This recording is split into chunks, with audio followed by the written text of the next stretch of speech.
We'll guide you through how to fix an Android TV not connecting to the internet or Wi-Fi. If you find this useful, then consider subscribing and liking the video. This can be annoying as you're then unable to go and use the internet. So what we want to do is head to the top right and you want to come to your settings like so. Then you want to press network and internet.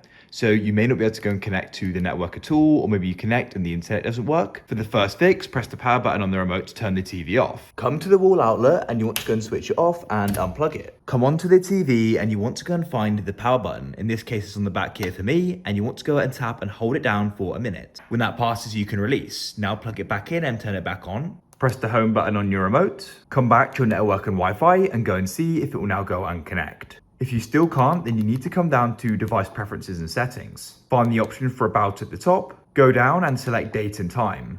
You can try using the automatic date and time. After you change that setting, try returning to network and internet and now try connecting.